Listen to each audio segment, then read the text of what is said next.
Hello dear students. So in this class we will discuss a new topic of your chapter number 12, which is your chapter atoms. And today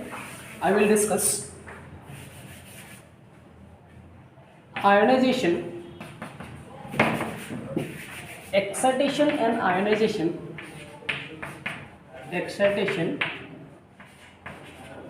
and ionization,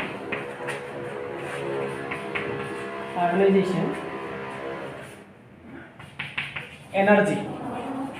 excitation and ionization energy, So আজি আমি atom চেপ্টাৰটো অৰ্থাৎ পৰমাণু যেটো তোমালোকৰ chapter আছে chapter number 12 তো পৰমাণু চেপ্টাৰটোৰ এটো অধ্যায়ৰ এক্সাইটেশন আৰু আয়নাইজেশন এনাৰ্জি অৰ্থাৎ এটো দশমীয়াক কোৱা হয় উত্তেজিত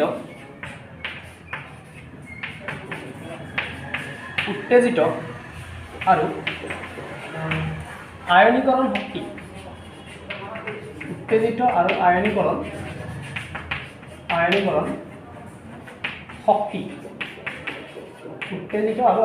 শক্তি আমি আজি এইটো ডিসকাস কৰিম উত্তেজিত আৰু আয়নীকৰণ শক্তি সো এতিয়া চোৱা এক্সাইটেশন আৰু আয়নাইজেশন এনাৰ্জি আমি ফাৰ্স্ট এক্সাইটেশনত যাম অৰ্থাৎ উত্তেজিত শক্তি কি বস্তু ফাৰ্স্ট আমি এইটো ডিসকাস কৰোঁ এক্সাইটেশন কি বস্তু এক্সাইটেশন এনাৰ্জি এটা এক্সাইটেশন এনাৰ্জি বুলি কোৱাৰ লগে লগে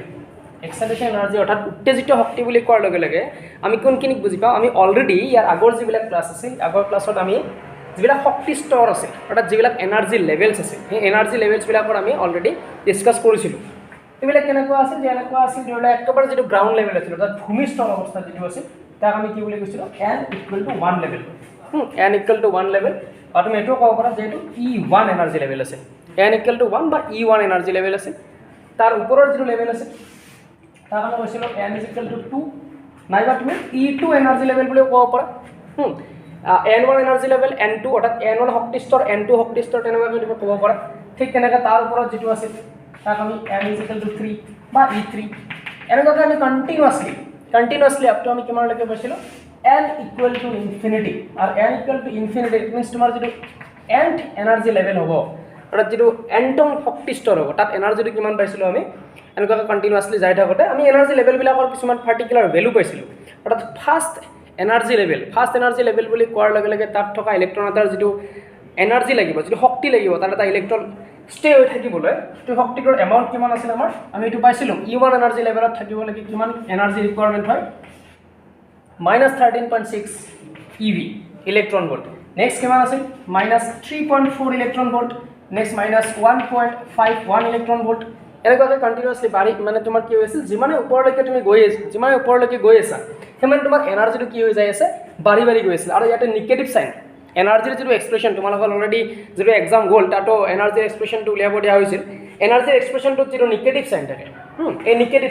সাইনটোৱে কি বুজাইছিল নিগেটিভ সাইনটোৱে এইটো বুজাইছিল যে ইলেক্ট্ৰনছবিলাক যেটো এটমছৰ তুমি ইলেক্ট্ৰনছৰ কথা কৈ আছা সেই এটমছটোৰ নিউক্লিয়াছৰ দ্বাৰা যেটো এট্ৰেকশ্যন হৈ আছে ফ'ৰ্চ অফ এট্ৰেকশ্যন আৰু যেটো আকৰ্ষণী বলৰ দ্বাৰা বান্ধ খাই আছে নিউক্লিয়াছৰ দ্বাৰা সেই ইলেক্ট্ৰনছ কিটা সেই আকৰ্ষণী বলটোক বুজাবৰ কাৰণে আমি ইয়াতে নিগেটিভ সাইনটো ইউজ কৰিছিলোঁ কিন্তু এতিয়া চোৱা যিমানে তুমি ওপৰ লেভেললৈকে যাই আছা E1 করে বেশি হায়ার এনার্জি লেভেল কোনটো ইটোত করে ইটো বেশি হায়ার কারণ -13.6 ইলেক্ট্রন ভোল্টতকে -3.4 ইলেক্ট্রন ভোল্ট ইটো বেশি হায়ার এনার্জি লেভেল ইয়াতকে বেশি হায়ার -1.51 এটো ইয়াতকে বেশি হায়ার এনেকুৱাকে ইয়াৰ ওপৰত সাগে -0.85 এনেকুৱাকে আছে যাই একদম যেটো তোমাৰ লাস্ট এনাৰ্জি লেভেল যাক তুমি এন্ড এনাৰ্জি লেভেল বুলি কৈ আছা এন্টম শক্তি স্তৰ বুলি যাক তুমি কৈ আছা ইয়াত আমি এনাৰ্জি কিমান পাম এনেকুৱাকে যায় 0 ইলেক্ট্ৰন ভোল্ট পাম এটা টাইমত হয় আৰু এনাৰ্জি লেভেলৰ যেটো ডায়াগ্ৰাম এনাৰ্জি লেভেল ডায়াগ্ৰামটো মই ইয়াৰ আগৰ অলপ দেৰি হ'ল ইয়াৰ আগৰ যেটো ক্লাছ লাস্ট ক্লাছ মই দিছিলোঁ হয়তো লাস্ট ক্লাছটো নে তাৰে আগৰ ক্লাছটো মই অলৰেডি দি দিছোঁ এনাৰ্জি লেভেল ডায়াগ্ৰামটো কেনেকুৱা হয় আৰু তাত আমি এটোও চাইছিলোঁ যে যদি ইলেক্ট্ৰনছ কিটা যদি n = 1 লেভেলৰ পৰা তাৰ ওপৰৰ যেটো লেভেল অৰ্থাৎ 2, 3, 4 এইবিলাকলৈকে যায় তাৰ কাৰণে আমি লাইমেন শ্ৰেণী পাইছিলোঁ অৰ্থাৎ লাইমেন সিৰিজ পাইছিলোঁ n = 2 ৰ পৰা যদি ষ্টাৰ্ট হয় 2 ৰ পৰা যদি ইফালে 3, 4, 5 এইবিলাকলৈকে যদি ষ্টাৰ্ট হয় এটা আমি পাইছিলোঁ লাইমেন বামাৰ সিৰিজ পাইছিলোঁ তো এনেকুৱাকৈ আমি কন্টিনিউয়াসলি যিবিলাক আমাৰ হাইড্ৰোজেন এটমৰ কাৰণে যিবিলাক স্পেক্ট্ৰেল সিৰিজ আছিল অৰ্থাৎ হাইড্ৰোজেন পৰমাণুৰ কাৰণে যেটো বৰ্ণালী শ্ৰেণী আছিল সেইটো আমি অলৰেডি ডিসকাস কৰিছোঁ তো তাত আমি এনেকুৱাকৈ এনাৰ্জি লেভেলবিলাক অলৰেডি আমি ডায়াগ্ৰামেটিক্যালি অৰ্থাৎ আমি কেনেকুৱাকৈ তাৰ যিটো ষ্ট্ৰাকচাৰ তাৰ যিটো ডায়েগ্ৰাম হ'ব সেইটো কেনেকুৱা হ'ব অলৰেডি ডিছকাছ কৰা হৈ গৈছে এইখিনি চ' মই জাষ্ট ইয়াতে অকণমান এইখিনি ৰিকল কৰি দিছোঁ কাৰণ এইখিনি আমাক এক্সাইটেশ্যন এনাৰ্জিত লাগিব এতিয়া এক্সাইটেশ্যন মিনছ উত্তেজিত হোৱা মানে আমি ইয়াৰ আগৰ ক্লাছত এইখিনিত এটা বস্তু পাইছিলোঁ যে যদি এটা electrons if N electrons state energy level n1 অৰ্থাৎ যদি এটা ইলেক্ট্ৰনছ n1 শক্তি স্তৰত থাকে তাৰ এনাৰ্জি কিমান আছে -13.6 এতিয়া তুমি বিচাৰিছা যে এই ইলেক্ট্ৰনছটো এইটো এনাৰ্জি লেভেলত পঠাব লাগে অৰ্থাৎ যিটো তুমি n = 2 energy zero' level n = 2 energy লেভেলত এই ইলেক্ট্ৰনছটোক পঠাব বিচাৰি আছে এইটো যদি ইয়াৰ পৰা ইয়ালৈকে পঠাব লাগে এইটো এনে নাযায় ইয়াক তুমি কি কৰিব লাগিব বাহিৰৰ পৰা এনাৰ্জি দিব লাগিব কিহৰ সহায়ত এই যে এনাৰ্জি দিয়া এই এনাৰ্জিখিনি একচুৱেলি কেনেকৈ দিয়া যায় এইটো দিয়া যায় with the help of electricity অৰ্থাৎ বৈদ্যুতিক শক্তি প্ৰয়োগ কৰি কিনে তুমি সেই এনাৰ্জিটো দিব লাগিব এটা চোৱা কেনেকৈ দিবা এই যে এটমৰ কথা কৈ আছোঁ এটমটোতো তুমি এনেকুৱাকৈ নোপোৱা যে এইটো এটা এটম অৰ্থাৎ ছেপাৰেটকৈ এটমটোতো আৰু এনেকুৱাকৈ ল'ব পৰা বস্তু নহয় এটা পাৰ্টিকুলাৰ মেটেৰিয়েল থাকিব সেই মেটেৰিয়েলটো কিছুমান এটমছ লগ লাগি ফৰ্ম হ'ব সেই মেটেৰিয়েলটোত তুমি এপ্লাই কৰিবা ইলেক্ট্ৰিচিটি ডেট মিনছ তোমাৰ সেই মেটেৰিয়েলটোত থকা ইলেক্ট্ৰনছবিলাকৰ এক্সাইটেশ্যন হ'ব আল্টিমেটলি আমি এপ্লাইটো মেটেৰিয়েলবিলাকত কৰিম আৰু সেই মেটেৰিয়েলটো কিহেৰে ফৰ্ম হ'ব বহুতখিনি এটমছ লগ লাগি পিনে ফৰ্ম হ'ব তো ইয়াতে তুমি কি কৰিবা যেতিয়া আল্টিমেট তুমি ক'ব পাৰা যে এটমছবিলাকত তুমি যিটো এনাৰ্জি দিবা সেইটো কি এনাৰ্জি দিবা ডেট মিনছ তুমি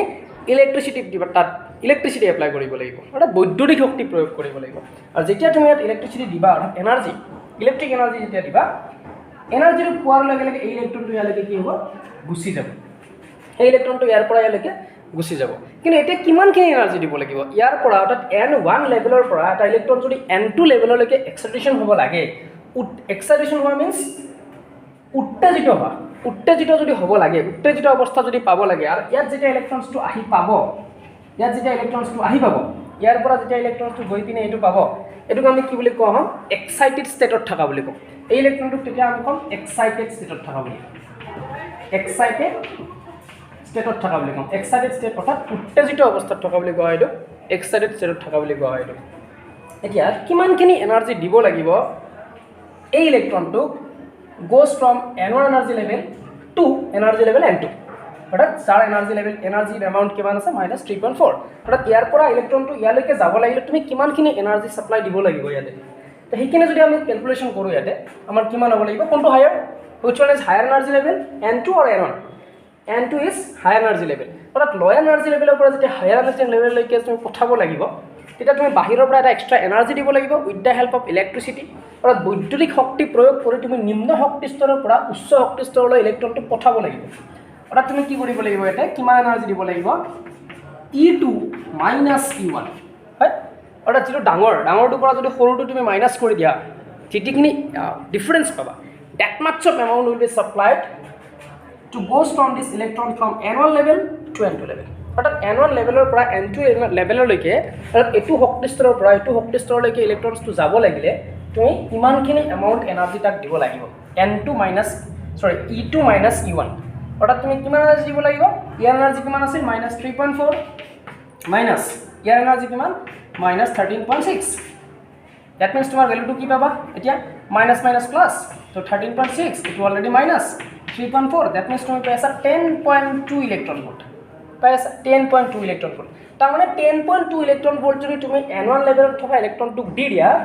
এই ইলেক্ট্ৰনটো কি হ'ব অট'মেটিকেলি এক্সাইটেড হৈ পিনে উত্তেজিত হৈ পিনে n2 এনাৰ্জি লেভেললৈকে n2 শক্তি স্তৰলৈকে গুচি যাব এতিয়া চোৱা তুমি এই যে দিব লগা হ'ল ইয়াক কিমানখিনি এনাৰ্জি দিব লগা হ'ল ইয়াৰ পৰা ইয়ালৈকে যোৱাৰ কাৰণে সেই এনাৰ্জিখিনিকে তুমি কি বুলি কৈ আছা এক্সাইটেশ্যন এনাৰ্জি অৰ্থাৎ উত্তেজিত শক্তি বুলি কৈ আছা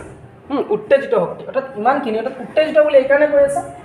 নিজৰ যিটো এনাৰ্জি লেভেল অৰ্থাৎ n1 লেভেলত যিটো ইলেক্ট্ৰন আছে তাৰ সেইটো লেভেলত থাকোঁতে যিটো শক্তি এইটো নৰ্মেল ষ্টেটত আছে গ্ৰাউণ্ড ষ্টেটত আছে এইটোক আমি কৈছিলোঁ গ্ৰাউণ্ড ষ্টেট বা ভূমিস্তৰ অৱস্থা তাতকৈ ওপৰৰ ষ্টেটত যেতিয়া তাক পঠাই দিবা তেতিয়াতো সি বেছি এনাৰ্জি লগা হ'ব তাক সেইটো তেতিয়া উত্তেজিত অৱস্থাত থকা বুলি কোৱা হয় আৰু সেইটোক যোৱাৰ কাৰণে যিখিনি তুমি শক্তি প্ৰয়োগ কৰিব লাগিব সেইটোক কোৱা হয় উত্তেজিত শক্তি বা এক্সাইটেশ্যন এনাৰ্জি বুলি কোৱা হয় এটা যদি তুমি কোনোবাই যদি বিচাৰিছা যে মই ইলেক্ট্ৰনছটো ইয়াৰ পৰা ইয়াত পঠাব বিচাৰি আছোঁ এবাৰ n = 3 পঠাব বিচাৰি আছোঁ ডাইৰেক্ট তেতিয়া তুমি কি কৰিবা n = 3 যিমান এনাৰ্জি আছে কিমান আছে 1 - 1.51 এইটোৰ পৰা তুমি এইটো higher energy level compare to this n1 level এইটো বেছি হায়াৰ তো তুমি ইয়াৰ পৰা এইটো মাইনাছ কৰি দিয়া কিমান পাবা তুমি যদি 1.51 মাইনাছ 1.51 মাইনাছ কেনেকুৱা হ'ব তেতিয়া আমি যদি 3 লৈকে পঠাব লাগে তেতিয়া এনেকুৱা হ'ব E3 minus E1 এইটো হ'ব E3 minus E1 আৰু E3 minus E1 যেতিয়া হ'ব তুমি এইটো কি কৰিবা তেতিয়া এইটো এনেকুৱা হ'ব তেতিয়া ইয়াৰ এনাৰ্জি লেভেল আছে -1.51 মাইনাছ এইটো এনাৰ্জি লেভেল কিমান -13.6 that means 13.6 to প্লাস হৈ যাব মাইনাছ প্লাস হৈ যাব -1.51 that means তুমি পাই আছা 12.09 ইলেক্ট্ৰন ভোল্ট পাবা ইমান 12.09 ইলেক্ট্ৰন ভোল্ট ইমানখিনি এনাৰ্জি তুমি দিব লাগিব টু গো দিব লাগিব এই ইলেক্ট্ৰনটো goes from n energy level up to n3 energy level n equal to 3 energy level তাত E1 energy level ৰ পৰা E3 লৈকে যাব লাগিলে তুমি ইমানখিনি এনাৰ্জি তাক সাপ্লাই দিব লাগিব তাত ইমানখিনি এনাৰ্জি সাপ্লাই দিলেহে দি এইটো লেভেললৈকে গুচি যাব দ্যাট মিন্স যদি ইলেক্ট্ৰনটোক তুমি যদি n1 লেভেলৰ পৰা এক্সাইটেড কৰি এন্ট্ৰি লেভেললৈকে নিব খুজিছা উত্তেজিত কৰি যদি তাক এন্ট্ৰি লেভেললৈকে এন্ট্ৰি শক্তি স্তৰলৈকে নিব বিচাৰি আছা তেতিয়াহ'লে তুমি ইমানখিনি এনাৰ্জি ইলেক্ট্ৰনটোক সাপ্লাই দিব লাগিব আৰু এটোকে আমি কি বুলি কম এক্সাইটেশন এনাৰ্জি বা উত্তেজিত শক্তি বুলি কম ঠিক আছে গম পাইছা আৰু এই শক্তিখিনি আমি কেনেকৈ দিব পাৰো with the help of electricity অৰ্থাৎ বৈদ্যুতিক শক্তি বিদ্যুৎ এপ্লাই কৰি পিনে আমি দিব পাৰো ব্যাটাৰী এপ্লাই কৰি পিনে পটেনশিয়াল দি আমি ব্যাটাৰী লগাই দিছা মিন্স কি পটেনশিয়াল দিছা বিভৱ দিছা যাৰ ফলত তোমাৰ কি হ'ব ইলেক্ট্ৰনছ কিটাই উত্তেজিত অৱস্থা পাই পিনে তাৰ ওপৰৰ শক্তি স্তৰলৈকে গুচি যাব এটো কিন্তু এনাই নাযায় দে এটো লেভেলৰ পৰা এটো যাব লাগিলে এই এনাৰ্জি লেভেল দুটাৰ মাজত যিখিনি ডিফাৰেন্স অৰ্থাৎ যিখিনি এনাৰ্জি শক্তিৰ যিখিনি পাৰ্থক্য এনাৰ্জিৰ যিখিনি ডিফাৰেন্স সেই সাফিচিয়েন্ট এনাৰ্জিখিনি কিন্তু পাব লাগিব এটা তোমাৰ n1 ৰ পৰা n3 ত যাব লাগিলে 12.09 লাগে তুমি সাপোজ সাপ্লাই দিছা সাপোজ ধৰিলা 11.92 বা 80 এনিমানখিনি সাপ্লাই দিছা তেতিয়াও কিন্তু না যাব 12.0807 যদি দিয়া তেতিয়াও না যাব এক্স্যাক্টলি তুমি 12.09 ইলেক্ট্ৰন ভোল্টক দিব পাৰিব লাগিব আৰু ইমানখিনি পোৱাৰ লগে লগে হেই যাব গতিকে সেই এনাৰ্জিখিনি আমি কি বুলি কৈ আছো এক্সাইটেশন এনাৰ্জি বুলি কৈ আছো ক্লিয়াৰ এতিয়া আমি হাইড্ৰোজেন এটমৰ কাৰণে যদি এক্সাইটেশন এনাৰ্জি ওলাব যাও এইকেইটা যে আমি এনাৰ্জি লেভেল পাইছিলো ইমান তোমাক যদি মই এটা হুদু যে হাইড্ৰোজেন এটমৰ কাৰণে মোক এক্সাইটেশন এনাৰ্জি কেটা উলিয়াই দিয়া তো এই যে এনাৰ্জি লেভেল কেটা তুমি পাইছিলা -13.6 -3.4 -1.51 এইকেটা কিহৰ এনাৰ্জি লেভেল আছিল only for hydrogen atom or hydrogen পৰমাণুৰ বাবেহে এইকেটা শক্তি স্তৰ আমি পাইছিলো আগৰ ক্লাছত অলৰেডি ডিসকাস কৰা হৈ গৈছে এইখিনি কথা এটা তোমাক যদি কোৱা হয় যে ফাৰ্স্ট এক্সাইটেশন এনাৰ্জি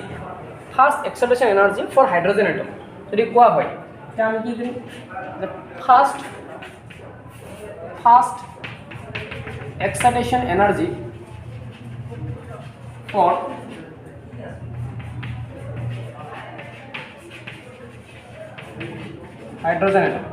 হাইড্ৰোজেন এটমৰ কাৰণে আমি ফাৰ্স্ট এক্সাইটেশন এনাৰ্জি ওলাব যাই আছো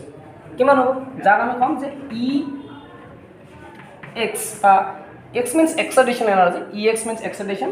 এটা ফার্স্ট এক্সাইটেশন এনার্জি কারণে মই এটা 1 দিছো ফার্স্ট এক্সাইটেশন means কিতে কোৰ পৰা নিব লাগিব n equal to 1 লেভেলৰ পৰা n equal to 2 লেভেললৈকে নিব লাগিব which one is higher -3.4 that means n2 is higher energy level or you can say E2 is higher energy level তো তুমি E2 টো বেছি উচ্চ শক্তি স্তৰ তাতকে E1 তকৈ তো তুমি কি কৰা উচ্চটোৰ পৰা নিম্নটো মাইনাস কৰা তো -3.4 -13.6 অলৰেডি আমি ওলাইছিলো এই মাত্ৰ তো মাইনাস এইটো প্লাস হৈ যাব তো 13.6 -3.4 that means তুমি পাই কিমান আছে 10.2 ইলেক্ট্ৰন ভোল্ট পাই আছে this much of energy will be supplied to these electrons from goes to n1 energy level to n2 energy level and this much of energy is called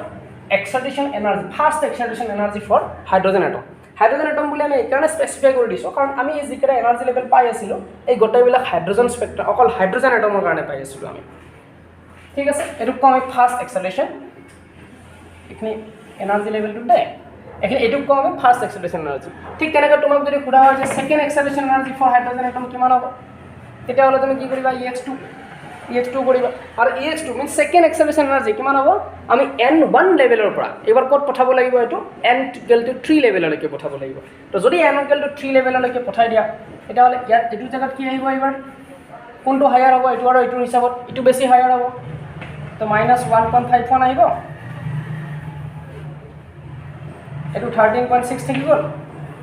এটো থাকিব 1.51 ইয়াতে আহিব এবাৰ 12.09 আহিব 12.09 ইলেক্ট্ৰন ভোল্ট এনাৰ্জি লাগিব এইবাৰ তো ইমানখিনি এনাৰ্জি তুমি ছাপ্লাই দিব লাগিব ইলেক্ট্ৰনছটোক তাৰ পৰা n1 এনাৰ্জি অৰ্থাৎ n1 শক্তি স্তৰৰ পৰা যদি n3 শক্তি স্তৰলৈকে যাব লাগে goes from n1 energy level or e1 energy level to e3 energy level or n3 energy level তো এইটো কোৱা আমি second excitation energy first means মনত ৰাখিবা ফাৰ্স্ট মিন্স 1 ৰ পৰা 2 লৈকে সেকেন্ড মিন্স 1 ৰ পৰা 3 লৈকে থাৰ্ড মিন্স 1 to 4 লৈকে সেইখিনি এনাৰ্জি সেইখিনি যিখিনি ডিফাৰেন্স আৰু সিমানখিনি এনাৰ্জি দিলেহে ইলেক্ট্ৰনছ এটা এইটো লেভেলৰ পৰা অৰ্থাৎ গ্ৰাউণ্ড ষ্টেটৰ পৰা তাৰ ওপৰৰ যিটো লেভেল তালৈকে যাব পাৰিব আৰু সেই এনাৰ্জিখিনি reach much of energy is called excitation energy এইটো হ'লে 1 ৰ পৰা 2 গ'লে ফাৰ্ষ্ট এক্সাইটেশন 1 to 3 গ'লে second excitation and so on ঠিক আছে নেক্সট আমি ডিছকাছ কৰোঁ এটোকে কোৱা হয় উত্তেজিত শক্তি ঠিক আছে নেক্সট আমি চাওঁ আয়নীকৰণ শক্তি কি বস্তু এইটো আমি চাওঁ এতিয়া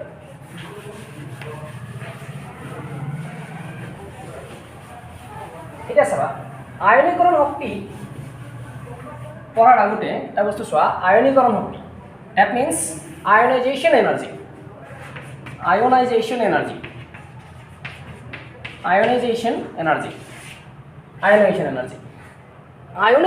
পঢ়াৰ আগতে আমি ডিছকাছ কৰিব লাগিব আমি জানিব লাগিব এটা বস্তু যে আয়ন কি হয় এইটো বস্তু আমি জানিব লাগিব আয়ন কি হয় একচুৱেলি ফৰ এক্সাম্পল যে সোডিয়াম তোমাৰ সোডিয়াম আছে সোডিয়ামত নাম্বাৰ অফ প্ৰটনছ কিমান থাকে বা নাম্বাৰ অফ ইলেক্ট্ৰনছ কিমান থাকিব তোমাৰ যেতিয়া সোডিয়ামটো নিউট্ৰেল হৈ থাকে যেতিয়া সোডিয়াম এটমটো নিউট্ৰেল কণ্ডিশ্যনত থাকে তেতিয়া বাহিৰৰ পৰা তাক কোনো ধৰণৰ এক্সট্ৰা এনাৰ্জি তুমি ছাপ্লাই দিয়া নাই নিউট্ৰেল কণ্ডিশ্যনত আছে that means that number of electrons আৰু number of protons both are in equal দুটা ইকুৱেল কণ্ডিশ্যনত থাকিব কাৰণ ই এজ এ হোল নিউট্ৰেল হৈ থাকিব লাগিব electron is negative charge proton is a positive charge তো both the electrons and protons are in equal in a neutral conditions দুটা neutral condition দুটা equal থাকিব লাগিব that means তোমাৰ ইয়াতে number of electrons or number of protons in the sodium atom in neutral conditions কিমান হ'ব লাগিব 11 হ'ব লাগিব that means তুমি ইয়াতে এটো যদি ইলেক্ট্ৰনিক কনফিগাৰেশনত লিখা 2 8 1 এনেকুৱা পাবা অৰ্থাৎ ফাৰ্স্ট সেলত দুটা সেকেন্ড সেলত 8টা আৰু লাষ্ট সেলত 1 এটা থাকিব এতিয়া যদি তুমি ইয়াত এনাৰ্জি দিয়া বাহিৰৰ পৰা সাপ্লাই যদি দিয়া এনাৰ্জি সাপ্লাই দিয়া লগে লগে কি হ'ব ইয়াত যিটো লাষ্ট সেলত থকা যিটো ইলেক্ট্ৰনছ এইটো সেল হিচাপত যদি আমি চাওঁ এনেকুৱা হ'ব যে এইটো সোডিয়ামৰ নিউক্লিয়াছ এইটো ইয়াৰ ফাৰ্ষ্ট সেল ইয়াত দুটা ইলেক্ট্ৰনছ থাকিব এইটো ইয়াৰ সেকেন্ড সেলটোত কেইটা ইলেক্ট্ৰনছ থাকিব 8টা 1 2 3 4 5 6 7 8 8টা আৰু যিটো থাৰ্ড সেলটা এনেকুৱা যিটো থাৰ্ড সেল থাকিব থাৰ্ড সেলটোত কেইটা থাকিব এটা ইলেক্ট্ৰনছ থাকিব এতিয়া যদি বাহিৰৰ পৰা আমি এনাৰ্জি দিওঁ from outside যদি আমি এনাৰ্জি সাপ্লাই কৰো তেতিয়া হলে এই যেটো ইলেক্ট্ৰনছ এটো নিউক্লিয়াছৰ দ্বাৰা লুজলি বাউন্ড হৈ আছে ই কি হ'ব অলপ এনাৰ্জি পোৱাৰ লগে লগে ইয়াৰ ষ্টেট টু ই গুচি যাব আৰু ইয়াৰ ষ্টেট টু ই যেটা গুচি যাব ইয়াত ৰিমেইনিং যিকেটা ইলেক্ট্ৰনছ থাকিব কিমানটা থাকিব remaining electrons number of 10 numbers of electrons থাকিব প্ৰটন ঠিকই থাকিব but number of electrons will be 10 তো এটো কি হ'ব তেতিয়া এটা বৰ্তমান 10 নাম্বাৰছ অফ ইলেক্ট্ৰনছ থাকিব দ্যাট মিন্স এই ইলেক্ট্ৰনছটো কি হৈছে ওলাই গৈছে ই অলৰেডি ইয়াৰ সেলত নাই কিন্তু এই পুৰা সেলৰ পৰা completely out of the cell অৰ্থাৎ এই কমপ্লিটলি তাৰ যিটো বন্ডিং আছিল তাৰ যিটো বন্ধনৰ দ্বাৰা এই নিউক্লিয়াছৰ দ্বাৰা যিটো বান্ধ খাই আছিল এই কমপ্লিটলি তাৰ বান্ধনৰ পৰা ওলাই গুচি গৈছে অৰ্থাৎ নিউক্লিয়াছৰ দ্বাৰা যিটো ফ'ৰ্চ অফ এট্ৰেকশ্যনত আছিল সেই কমপ্লিটলি আউট হৈ পিনে গুচি গৈছে অৰ্থাৎ নিউক্লিয়াছটো ইয়াক এতিয়া ৰাখিব পৰা নাই সেইখিনি সাফিচিয়েণ্ট এনাৰ্জি তাৰ ওপৰত এপ্লাই কৰিব পৰা নাই যাতে এই সেলটোত থাকক ইয়াক তুমি বাহিৰৰ পৰা ইমানখিনি এনাৰ্জি দি দিছা যাতে ই তোমাৰ কি হৈছে সেলটোৰ পৰা এক্সাইটেড হৈ পিনে ওলাই গুচি গৈছে এটা ক'ত গুচি গ'লি এতিয়াতো এই সেলত নাই এটা যদি এনেকুৱা হ'ল যে এইটো ইলেক্ট্ৰনছক তুমি এনাৰ্জি দি যদি ইয়াতে লৈ যাব খোজা বা এইটো ইলেক্ট্ৰনছক এনাৰ্জি দি ইয়াতে লৈ যাব খোজা তেতিয়াহ'লে আমি E1 ৰ পৰা E2 E2 ৰ পৰা E3 এইকেইটা যে কৈ আছিলোঁ এইকেইটা হ'ব কিন্তু বাট এইবাৰ তুমি কি কৰিছা তাৰ যিটো লাষ্ট সেল তাৰ পৰাই তোমাক সেলৰ পৰাই কমপ্লিটলি বাহিৰ কৰি দিছা তেতিয়াহ'লে এইটো কোৱা হয় তুমি ক'ব পাৰা যে ইলেক্ট্ৰনটো ক'ত গুচি গৈছে n = ইনফিনিটি যদি আউট অফ দ্য সেল হয় দ্যাট মিন্স ইলেক্ট্ৰনটো n = ইনফিনিট ডিষ্টেন্সলৈকে যোৱা বুলি কোৱা হয় তেতিয়া যদি সেলৰ পৰা কমপ্লিটলি আউট হৈ যায় দ্যাট মিন্স তুমি তেতিয়া তোমাৰ যিটো সোডিয়াম থাকিব এইটো নৰ্মেল এটম হৈ থাকিব নেকি নাথাকে তেতিয়া এইটো কি হৈ যাব সোডিয়াম আয়ন বুলি ক'বা Na+ বুলি ক'বা প্লাছ মিন্স এটা ইলেক্ট্ৰনছ লেছ আছে ইয়াতে কমি আছে এটা ইলেক্ট্ৰনছৰ কমি থকাৰ কাৰণে তুমি কি কৈছা Na+ দ্যাট মিন্স এইটো কমি কি হ'ব সোডিয়াম আয়ন বুলি ক'বা এতিয়া সোডিয়াম আয়ন ঠিক আছে তো আয়নাইজেশ্যন এনাৰ্জি যে হ'ব যেটো আয়নীকৰণ শক্তি হ'ব এটো আমি কি ক'ম যে এটা ইলেক্ট্ৰনছ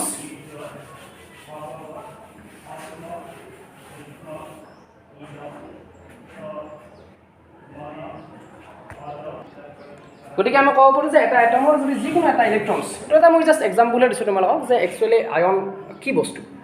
তো আয়ন মিনছ তাত ইলেক্ট্ৰনছটো আৰু চেলত থাকিব নোৱাৰে আৰু ইলেক্ট্ৰনছটো completely out of the shell হ'ব লাগিব, তেতিয়া সেইটোক তুমি আয়ন বুলি কৈ আছে। কিছুমানত এটা থাকে, কিছুমানত দুটা ইলেক্ট্ৰন এৰি দিব, কিছুমানে তিনিটা ইলেক্ট্ৰন লছ কৰিব, এৰি দিব, সেইটো আয়ন লৈ বেলেগ বেলেগ হ'ব, এটমছ লৈ পিনে বেলেগ বেলেগ হ'ব। এতিয়া চাবা, ডেট মিনছ আমি ক'ব পাৰোঁ যে আমাৰ যদি এইটো E1 এনাৰ্জি লেভেল হয়, আমাৰ যদি এই এনাৰ্জি লেভেলটো E1 এনাৰ্জি লেভেল হয়, অৰ্থাৎ বা তুমি N1 এনাৰ্জি ষ্টেটো ক'ব পাৰা, যদি এনেকুৱা হয় তেতিয়াহ'লে তুমি কি কৰিবা যে ইয়াৰ পৰা যদি এতিয়া N1 ইলেক্ট্ৰন লেভেলটোৰ পৰা যদি এটা ইলেক্ট্ৰনছ এইটো লেভেলৰ পৰা যদি এতিয়া এটা ইলেক্ট্ৰনছ যদি কমপ্লিটলি আপটো তুমি ক'লৈকে নিব লাগে, ইনফিনিটিলৈকে নিব লাগে, এনেকুৱাকৈ তুমি যাই আছা 2, 3 এনেকুৱাকৈ যাই আছা আপ টু লাষ্ট যিটো এনাৰ্জি লেভেল, সেইটোক আমি কি বুলি ক'ম, EN, অৰ্থাৎ এণ্ড এনাৰ্জি লেভেল বুলি আমি ক'ব পাৰোঁ। এইটো এণ্ড এনাৰ্জি লেভেল মিনছ ইয়াতে যিটো এনাৰ্জি হ'ব,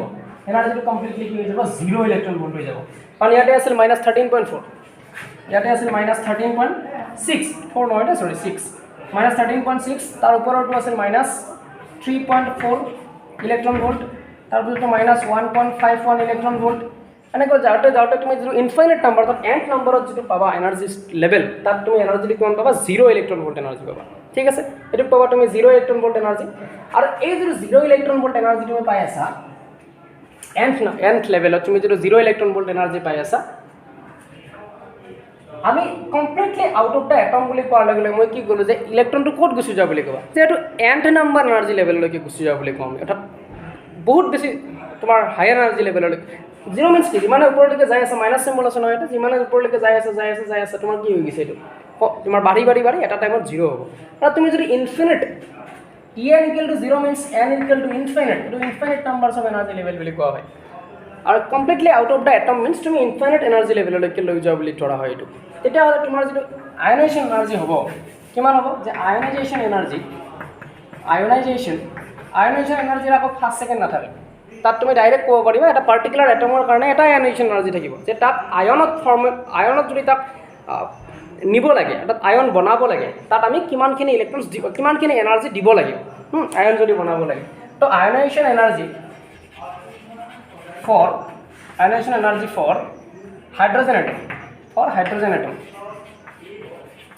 হাইড্ৰজেন এটম যদি আমি চাব যাওঁ, ফৰ হাইড্ৰজেন এটম কিমান হ'ব আমাৰ, সাপোজ আয়নাইজেশ্যন এইটো ফাৰ্ষ্ট ছেকেণ্ড নাথাকে, কিমান হ'ব আমাৰ সবচে হায়াৰ কোনটো হ'ব, EN হায়াৰ হ'ব নে E1 হায়াৰ হ'ব, অভিয়াছলি EN হায়াৰ হ'ব, যদিও 0 আছে, 0তকৈ কিন্তু লেছ,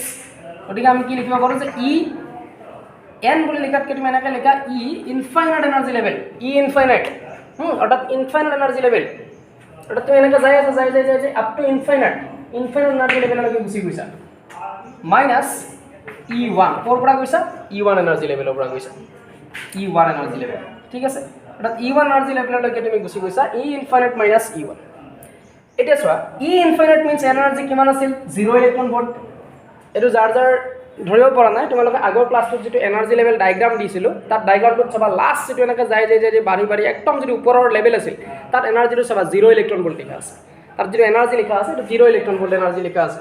এতিয়া তোমাৰ ইয়াতে তুমি কিমান লিখিব পাৰা, 0 ইলেক্ট্ৰন ভোল্ট মাইনাছ এইখিনি ইয়াৰে তো মাইনাছ 0 ইলেক্ট্ৰন ভোল্ট মাইনাছ ক'ৰ পৰা গৈছে, এইটোৰ পৰা গৈছে, ডেট মিনছ মাইনাছ 13.6,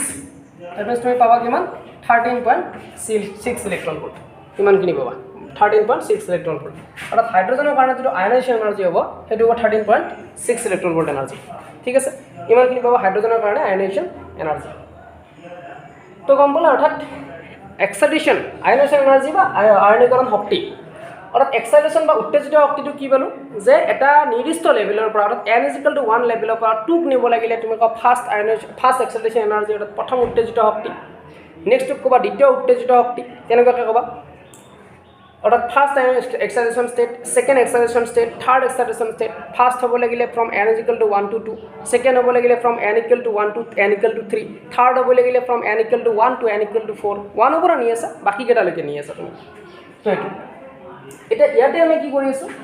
1ৰ পৰা নি আছোঁ, বাট ক'লৈকে নি আছোঁ, ইনফাইনাইট, অৰ্থাৎ তুমি কমপ্লিটলি আউট অফ দ্য চেলটোৰ পৰাই বাহিৰ কৰি দিছা, তেতিয়াহ'লে এইটো তুমি কি বুলি ক'বা, আয়নীকৰণ শক্তি, অৰ্থাৎ আয়নাইজেশ্যন এনাৰ্জি। আয়ন যদি বনাব লাগে এটা এটমক, তেতিয়াহ'লে তাৰ যিটো লাষ্ট চেলত থকা ইলেক্ট্ৰনছ তাক কমপ্লিটলি চেলটোৰ পৰা কি কৰি দিব লাগিব, বাহিৰ কৰি দিব লাগিব, যাতে তাত ইলেক্ট্ৰনটোৰ লেছ, অৰ্থাৎ ইলেক্ট্ৰনৰ এটা ডেফিচিয়েঞ্চি আহি যায়। ইলেক্ট্ৰন ডেফিচিয়েঞ্চি অহাৰ লগে লগে কিহত গুচি যাব, আয়নছত ফৰ্ম হৈ যাব। ঠিক আছে, তো এইটোক আমি যিমানখিনি এনাৰ্জি দিব লাগিব এতিয়া তুমি সেই পাৰ্টিকুলাৰ ইলেক্ট্ৰনছটোক লাষ্ট চেলত থকা ইলেক্ট্ৰনছটোক বা লাষ্ট চেলত একচুৱেলি n ইকুৱেল টু 1 চেলত থকা ইলেক্ট্ৰনছটোক তুমি যদি ইনফিনিট ডিষ্টেঞ্চলৈকে ইনফিনিট এনাৰ্জি লেভেললৈকে যদি লৈ যাব লাগে তুমি যিমানখিনি এনাৰ্জি ছাপ্লাই দিব লাগিব that much of energy is called ionisation energy বা আয়নীকৰণ শক্তি সেইটো কাৰণে তুমি ইমানখিনি পাই আছা হাইড্ৰজেনৰ কাৰণে 13.6 ঠিক আছে নেক্সট আমি চাওঁ excitation and ionization potential itu আমি চাওঁ excitation and ionization potential itu আমি চাওঁ excitation and ionization potential কি হয় উত্তেজিত আৰু আয়নীকৰণ বিভৱ বুলি কোৱা হয় উত্তেজিত আৰু আয়নীকৰণ বিভৱ বুলি কোৱা হয় এটো এতিয়া আমি চাওঁ কি বস্তু হয় এতিয়া মই অলপ বাৰ কৈ আছো তো বাৰে বাৰে কৈ আছো যে এইটা যে এনাৰ্জিটো দিবা ইলেক্ট্ৰনছখিনিক যে এনাৰ্জি দিবা এনাৰ্জি দিয়াৰ কথা যে আমি কৈ আছো এনাৰ্জিখিনি কেনেকৈ দিম ইয়াতে এনাৰ্জিখিনি কেনেকৈ দিয়া হয় বাই ইউজিং ইলেক্ট্ৰিচিটি ইউজ কৰি কিনে দিবা আৰু ইলেক্ট্ৰিচিটি যদি ইউজ কৰিব লাগে তোমাক ৰিকুৱাৰমেণ্ট হ'ব কি পটেনচিয়েল বেটাৰী লাগিব পটেনচিয়েল দিলেহে ইলেক্ট্ৰিচিটি পাবা গতিকে পটেনচিয়েল দিব লাগিব এতিয়া আমি এক্সাইটেশ্যন এনাৰ্জি যিটো পালোঁ এক্সাইটেশ্যন এনাৰ্জি মিনছ সেইখিনি এনাৰ্জি যে first excitation energy for hydrogen atom means হাইড্ৰজেনৰ n1 এনাৰ্জি লেভেলত থকা ইলেক্ট্ৰনছটো n2 লেভেললৈকে যাবৰ কাৰণে তাতকৈ হায়াৰ n1 তকৈ হায়াৰ এনাৰ্জি লেভেল কোনটো n2 তালৈকে যাবৰ কাৰণে যিমানখিনি এনাৰ্জি ৰিকুৱাৰমেণ্ট হ'ব আৰু এইখিনি কিমান হ'ব সেই দুয়োটা এনাৰ্জি লেভেলৰ মাজত যিটো ডিফাৰেঞ্চ কোনটো হায়াৰ n1 হায়াৰ নে n2 হায়াৰ ইয়াৰ এটা এনাৰ্জি লেভেল আছে সে n1 ইয়াত তোমাৰ এটা এনাৰ্জি লেভেল আছে সে n1 ইকুৱেল টু -13.6 eV ইয়াৰ এটা তোমাৰ এনাৰ্জি লেভেল আছে n2 that তুমি কৈছা -3.4 eV which one is higher energy level n2 is your higher energy level so when we want to move electrons from n1 energy level up to n2 energy level you need to supply some external energy to these electrons which lies at n1 energy level and how much energy you will supply from outside and the amount of the energy will be your n2 minus n1 আৰু যেটো higher energy লেভেলত আছে higher energy লেভেলত থকা ইলেক্ট্ৰনছটোৰ পৰা লোৱাৰ energy লেভেলত থকা যেটো ইলেক্ট্ৰনছ তাৰ ইয়াত থাকিবলগীয়া ইলেক্ট্ৰনটোক যিমান এনাৰ্জি লাগে এইখিনিৰ পৰা যদি এইটো মাইনাছ কৰি দিয়া দুটা ডিফাৰেঞ্চ যিমান হ'ব ইমানখিনি এনাৰ্জি তুমি ইয়াত থকা ইলেক্ট্ৰনছটোক ছাপ্লাই দিলেহে আদাৰৱাইজ ইয়াতকৈ যদি লেছ এনাৰ্জি ছাপ্লাই দিয়া কিন্তু ইয়াৰ পৰা ইয়াত নাযাব গতিকে এইখিনি এনাৰ্জি ছাপ্লাই দিলেহে ইয়াত থকা ইলেক্ট্ৰনছটো এক্সাইটেড হৈ ইয়াত গুচি যাব এতিয়া চোৱা এই যে এনাৰ্জি দিয়াৰ কথা কৈ আছোঁ এই এনাৰ্জিখিনিকেতো তুমি কৈ আছিলা ফাৰ্ষ্ট এক্সাইটেশ্যন এনাৰ্জি বুলি এতিয়া এই এনাৰ্জিখিনি দিবৰ কাৰণে তুমি কি ইউজ কৰিবা পটেনচিয়েল ইউজ কৰিবা এই এনাৰ্জিখিনি দিবৰ কাৰণে তুমি পটেনচিয়েল তুমি তো বাহিৰৰ পৰা এনাৰ্জি দিব লাগিলে কিবা এটা চ'ৰ্চ লাগিব কি এনাৰ্জি দিম মই ছাপ্লাই তুমি দিবা ইয়াতে ইলেক্ট্ৰিচিটি অৰ্থাৎ ইলেক্ট্ৰিচিটি ইউজ কৰিবা ডেট মিনছ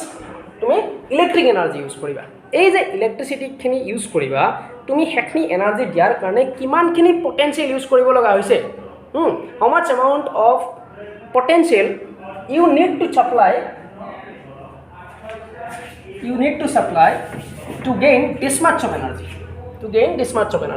অৰ্থাৎ ইমানখিনি এনাৰ্জি পাবৰ কাৰণে তুমি কিমানখিনি এমাউণ্ট এনাৰ্জি ছাপ্লাই দিব লাগিব that much of amount energy নহয় একচুৱেলি তুমি কিমানখিনি পটেনচিয়েল ছাপ্লাই দিব লাগিব ইমানখিনি এনাৰ্জি পাবৰ কাৰণে তুমি কিমান পটেনচিয়েল ছাপ্লাই দিব লাগিব how much potential you need to supply how much potential you need to supply to gain this much of energy ইমানখিনি এনাৰ্জি পাবৰ কাৰণে n2 n1 যিখিনি আহিব this much of energy পাবৰ কাৰণে তুমি যিমানখিনি পটেনচিয়েল এপ্লাই কৰিব লাগা হ'ব তোমাৰ ইয়াতে সেই this much of potential তাত সিমানখিনি বিভৱৰ যিখিনি পৰিমাণ হ'ব তোমাৰ ইমানখিনি শক্তি পাব লাগিলে তুমি বেটাৰটো যিমান বিভৱৰ ইয়াতে প্ৰয়োগ কৰিবা সেই বিভৱখিনিকে আমি কি বুলি কৈ আছোঁ উত্তেজিত বিভৱ বুলি কৈ আছোঁ ঠিক আছে সেইখিনিকে আমি কৈ আছোঁ উত্তেজিত বিভৱ অৰ এক্সাইটেশ্যন পটেনচিয়েল অৰ্থাৎ সিমানখিনি শক্তি পাব লাগিলে সেইটো আমি সিমানখিনি বিভৱ দিব লাগিব এতিয়া মই যদি সুধোঁ তোমাক যে হাইড্ৰজেন পৰমাণুৰ বাবে ফাৰ্ষ্ট যিটো এক্সাইটেশ্যন পটেনচিয়েল হ'ব সেইটো কিমান হ'ব আমি যদি চাওঁ যে first excitation potential for hydrogen first excitation potential for hydrogen এটা আমি হাইড্ৰোজেন এটমৰ কাৰণে যদি ফাৰ্ষ্ট এক্সাইটেশ্যন পটেনচিয়েলখিনি যদি চাব যাওঁ কিমান হ'ব আমি সেইটো যদি চাওঁ তেতিয়াহ'লে তুমি এনেকৈ ক'ব পাৰা যে এক্সাইটেশ্যন পটেনচিয়েল EX এবাৰ আমি কিন্তু এনাৰ্জি ওলোৱা নাই এবাৰ আমি এক্সাইটেশ্যন কি ওলাই আছোঁ পটেনচিয়েল ওলাই আছোঁ এক্সাইটেশ্যন পটেনচিয়েল ইকুৱেল টু এইটো ফাৰ্ষ্ট এক্সাইটেশ্যন পটেনচিয়েল ইকুৱেল টু আমি কি লিখিম যে কিমানখিনি এনাৰ্জি নহয় একচুৱেলি কিমানখিনি পটেনচিয়েল তুমি এপ্লাই কৰিব লাগিব to move the electrons from n1 energy level to n2 energy level অৰ্থাৎ সেইখিনি এনাৰ্জি দিব লাগিব সেইখিনি এনাৰ্জি কেনেকৈ দিবা বাই ইউজিং দ্য পটেনচিয়েল যিমান পটেনচিয়েল এপ্লাই কৰিব লাগিব to gain this much of energy অৰ্থাৎ তুমি n1 ৰ পৰা n2 যাব লাগিলে এইটো n1 এইটো n2 ইয়াৰ পৰা ইলেক্ট্ৰনটো ইয়াত যাব লাগিলে তোমাক শক্তি লাগিব এই শক্তিখিনি তুমি দিবা কিহৰ দ্বাৰা বিভৱ প্ৰয়োগ কৰি পিনে দিবা যিমান বিভৱ প্ৰয়োগ কৰিব লগা হ'ব এই শক্তিখিনিৰ কাৰণে কোনটো ডাঙৰ n2 ডাঙৰ তাতকৈ n1 তকৈ গতিকে এই এনাৰ্জিখিনি পাবৰ কাৰণে যিমান বিভৱ প্ৰয়োগ কৰিব লগা হ'ব সেই বিভৱখিনিকে তুমি কৈ আছা উত্তেজিত বিভৱ কাৰণ এই যিটো তোমাৰ প্ৰচেছ এইটো কি বুলি কয় এক্সাইটেশ্যন অৰ্থাৎ উত্তেজিত অৱস্থাত থকা বুলি কোৱা গতিকে সেই উত্তেজিত অৱস্থাত ইলেক্ট্ৰনটোক নিয়াৰ কাৰণে যিখিনি বিভৱ প্ৰয়োগ কৰিবা সেইখিনিক কোৱা হৈছে উত্তেজিত বিভৱ ঠিক আছে সেইখিনিকে কোৱা হয় উত্তেজিত বিভৱ বুলি গতিকে তুমি কিমান লিখিবা ইয়াতে n2 minus n1 বুলি ক'ব নালাগে e2 minus e1 বুলি কয় e2 minus e1 এনাৰ্জি লেভেলটোৰ কথা কয় ইয়াৰ এনাৰ্জি কিমান পাই আছিলোঁ -13.6 মাইনাছ ইয়াৰ এনাৰ্জি আমি কিমান পাই আছিলোঁ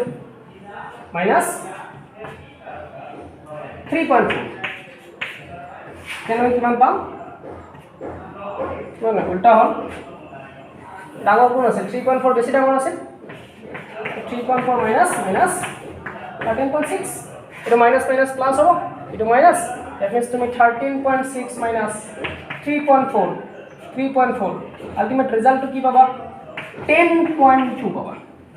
10.2. But yaar unit to ki or thekiba volt or thekiba. But yaar unit to ki or thekiba volt or thekiba. Karon etu tumak energy bujwa nai. Etu tumak bujaise heikini energy power karone tumi kiman bibhav proyog korbo laga hoise, kiman potential apply koribo laga hoise. How much amount of potential you need to supply to gain this much of electrons, not this much of electron, this much of energy. This much of energy iman kini energy power karone e2 minus e1 jikini ahibo ekini energy power karone jiman potential dibo laga hoise it's called excitation potential okay eta saba etu v kenake hoy jay unit 2 volt kenake hoy jay moi koisu saba okay etu jana class 10 to paisile atu v equal to w by q paisila v equal to w by q v means potential w means work done q means charge অর্থাৎ v টো বুঝাই আছে বিভব w বুঝাই আছে কার্য q বুঝাই আছে চার্জ অর্থাৎ আধান বুঝাই আছে এতিয়া एक्चुअली वर्क डन হয় কি মানে চ্যাপ্টার নাম্বার সাগে 3 টো পাইছা वर्क डन হয় কি এটা বস্তুত যিমানখিনি वर्क डन হয় কৰিব লগা হয় যিমানখিনি वर्क डन সেই वर्क डन খিনি তাত কি হৈ যায় এনার্জি হিচাপে ষ্ট'ৰ হৈ যায় গতিকে যদি वर्क डन খিনি এনাৰ্জি হিচাপে ষ্ট'ৰ হৈ যায় তুমি ক'ব পাৰা যে एक्चुअली वर्क डन কি আইডেন্টিফাই কৰি আছে আমাক কি বুজাই আছে वर्क डन আমাক actually one type of actually এনাৰ্জিৰ কথাটোৱে বুজাই আছে এনাৰ্জি এটোৱে হয় অৰ্থাৎ তুমি ক'ব পাৰা যে एक्चुअली वर्क डन কি বুজাই আছে এনার্জি খিনিক বুজাই আছে তো যদি w তুমি ইয়াতে ই লিখা এনার্জি বুলি যদি লিখা q means তুমি কি চাৰ্জৰ কথা কৈ আছা আমি যে এই যে কৈ আছো যে n1 লেভেলৰ পৰা নিব লাগে n2 নিব লাগে n3 নিব লাগে কোনটো চাৰ্জৰ কথা কৈ আছো ইলেক্ট্ৰনৰ কথা কৈ আছো মেইন চাৰ্জটো আমাৰ কাৰণে ই হ'ব এটা এই যে এনার্জি তো ই থাকিল এটা এনার্জি সাপোজ ইটুতে ইয়াতে আমি এনার্জি কিমান পাইছিলো সে ধৰি লোৱা ইটো एक्चुअली ভোল্টত আছে ইটো আমাৰ ভোল্টত আছে ৰিজাল্ট কিটা হয় কাৰণে আমি কি লিখিছো ভোল্টত লিখিছো এটো আমি ভোল্টত কিয় লিখিছো চাবা সে মই এটা যিকোনো এনার্জি লৈছো এটা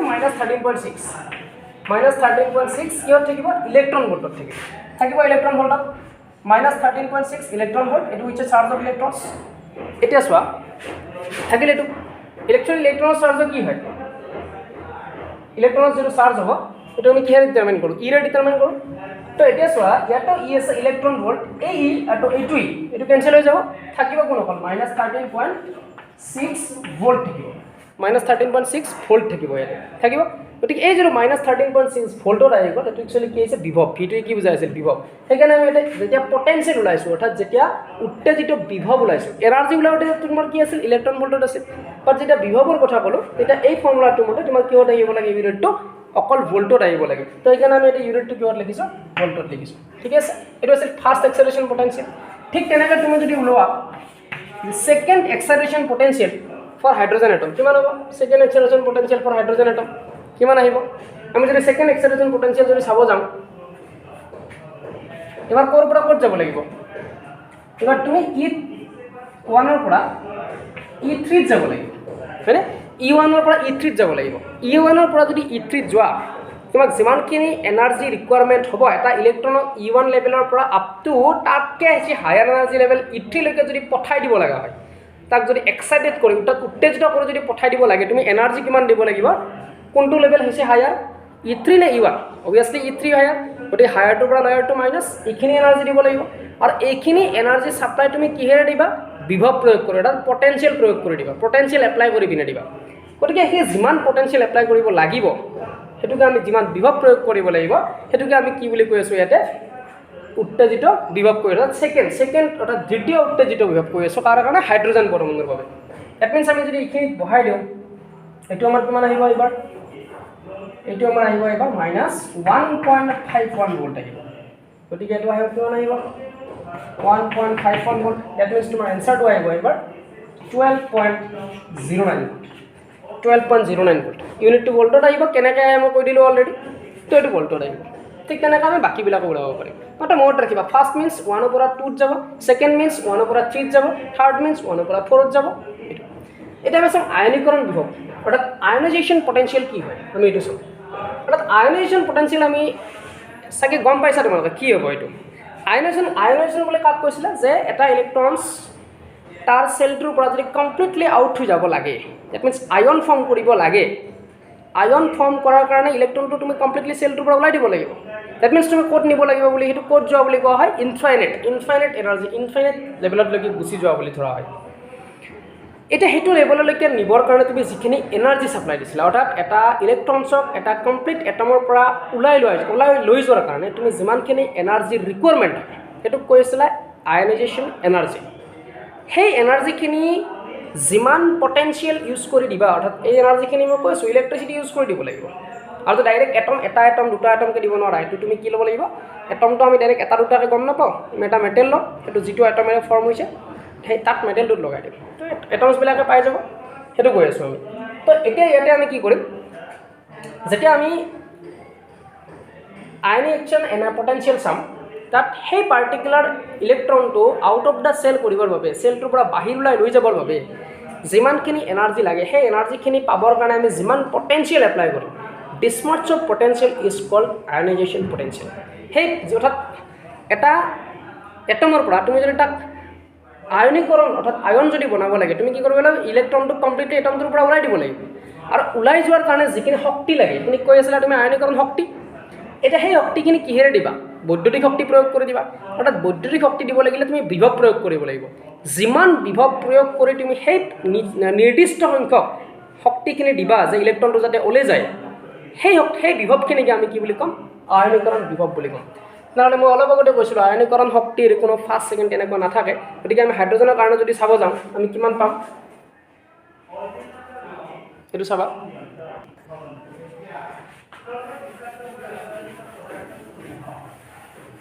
আমি যদি ওলাব যাওঁ এইটো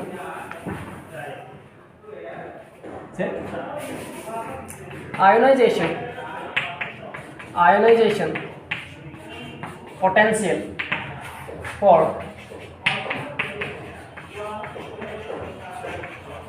hydrogen atom or hydrogen atom কাৰণে যদি আমি যদি আয়নাইজেশ্যন পটেনচিয়েল যদি চাব যাওঁ what means potential যদি চাব যাওঁ আমি কিমান পাম সাপোজ ই আয়নাইজেশ্যন পটেনচিয়েল চাব লৈ আছোঁ ইকুৱেল টু এইটো পটেনচিয়েল যেহেতু বুজাই আছে এইটো তুমি ভিৰে বুজাব পাৰা ভিৰে বুজাব পাৰা এইটো ইৰে বুজাব নালাগে ই নৰ্মেলি শক্তি বুজোৱা হয় তো ইয়াৰ আগৰ যেটো দিছিলোঁ মই এটা ই এক্সাইটেশ্যন বুলি লিখি দিছিলোঁ নহয় এইটো ভি বনাই ল'ব পাৰা কাৰণ পটেনচিয়েল অৰ্থাৎ বিভৱ যেতিয়া বুজাবা বিভৱ বুজালে নৰ্মেলি কিহেৰে বুজোৱা হয় ভিৰে বুজোৱা হয় গতিকে তুমি এইটো ভি দিব পাৰা ইয়াতে ঠিক আছে এইটো ভি দি ল'ব এতিয়া আমি আয়নাইজেশ্যন পটেনচিয়েল বুজাব লাগিলে আমাৰ যিটো ভি আয়নাইজেশ্যন হ'ব কিমান হ'ব আমি ইনফাইনাইটলৈকে ল'ব লাগিব সেলটোৰ পৰা বাহিৰত লৈ গৈছা মানে কি ইনফাইনাইট ডিষ্টেন্সত লৈ গৈছা আমি যদি ইনফাইনাইট ডিষ্টেন্সলৈকে লৈ যাওঁ ইনফাইনিটি মাইনাছ ক'ৰ পৰা নিব লাগিব 1 ৰ পৰা সেল অৰ্থাৎ E1 এনাৰ্জি লেভেলৰ পৰা যদি ইনফাইনাইট এনাৰ্জি লেভেললৈকে লৈ যাব পৰা অৰ্থাৎ ইনফাইনাইট মিন্স এইটো নহয় যে ইনফাইনাইট মিন্স কি সেলটোৰ পৰা তুমি ওলাই লৈ গৈছা তাক কমপ্লিটলি এই বৰ্তমান নিউক্লিয়াছৰ যিটো ফৰ্চৰ দ্বাৰা বান্ধ খাই আছিল চব ইলেক্ট্ৰনবিলাককে নিউক্লিয়াছে কি কৰি ৰাখে বাইণ্ডিং কৰি ৰাখে সেই যিটো বান্ধ খাইছে চেলটোত নাই অলপ আগতে মই ছডিয়ামটো দেখাই দিলোঁ ঠিক তেনেকৈ এইটো কিমান পাম ইয়াৰ এনাৰ্জি লেভেলটো 0 পাম ইয়াৰটো এনাৰ্জি 0 ইনফিনিটি মিন 0 এইটো এনাৰ্জি লেভেল ডায়েগ্ৰামটো চালে গম পাবা 0 ভোল্ট এইটো ভোল্টত থাকিব এইটো প্ৰচেছত মই অলপ আগতে দেখাই দিছিলোঁ ভোল্টত কেনেকৈ লিখে মাইনাছ ইয়াৰ কিমান আছিলে মাইনাছ 13.6 ভোল্ট that means তুমি লিখিব পাৰা 13.6 volt minus 0 volt equal to তুমি কিমান পাবা 13.6 ভোল্ট পাবা এইটো 13.6 ভোল্ট পাবা তো ইমানখিনি যিখিনি এনাৰ্জি আছে এই এনাৰ্জি নহয় একচুৱেলি ইমানখিনি পটেঞ্চিয়েল তুমি দিব লাগিব এই এনাৰ্জিখিনি পোৱাৰ কাৰণে অৰ্থাৎ তাক এটমটোৰ পৰা বাহিৰ ওলাই লৈ যোৱাৰ কাৰণে এটা ইলেক্ট্ৰনক কমপ্লিটলি তোমাৰ যদি তাৰ যদি চেলটোৰ পৰা যদি বাহিৰ ওলাই লৈ যাব লাগে অৰ্থাৎ আয়ন ফৰ্ম যদি কৰিব লাগে তেতিয়াহ'লে তুমি যিমানখিনি এনাৰ্জি ছাপ্লাই দিবা সেই এনাৰ্জিখিনি ছাপ্লাই দিয়াৰ কাৰণে তুমি যিমান পটেঞ্চিয়েল ইউজ কৰিবা this much of potential is called ionisation potential বা আয়নীকৰণ বিভৱ অৰ্থাৎ সিমানখিনি বিভৱ যোগান ধৰিলেহে তুমি সেই আয়নীকৰণ শক্তিখিনি ইলেক্ট্ৰনটোৱে পাব আৰু সেই এটমটোৰ পৰা অৰ্থাৎ পৰমাণুটোৰ পৰা ওলাই যাই কিনে তাক এটা আয়নত পৰিণত কৰিব এইটোকে কোৱা হয় আয়নীকৰণ বিভৱ ঠিক আছে তো এইখিনি আছিল আয়নীকৰণ শক্তি আৰু আয়নীকৰণ বিভৱ লগতে উত্তেজিত শক্তি আৰু উত্তেজিত বিভৱ আৰু আমাৰ এটা টপিক বাছি আছে লগতে নিউমাৰিকেলৰ মই এটা ক্লাছ অলৰেডি প্ৰভাইড কৰিছোঁ আৰু এটা প্ৰভাইড কৰিম আৰু লগতে আমাৰ লাষ্ট যিটো কোৱান্টেশ্যন কণ্ডিশ্যন অফ ব'ৰ্ছ পষ্টুলেট যিটো আছে সেইটো আমি ডিছকাছ কৰিব আছে অলৰেডি তো সেইটো লাষ্ট টপিক সেইটো আমি অলৰেডি ডিছকাছ কৰিলে আমাৰ এইটো চেপ্টাৰ খতম হ'ব তো এইখিনি চাবা যদি কিবা এনে ডাউট থাকে বা বুজি নোপোৱা থাকে সুধিলে হ'ল ঠিক আছে আৰু নিউমাৰিকেল ক্লাছটো মই প্ৰভাইড কৰি আছোঁ থেংক ইউ ছ' মাছ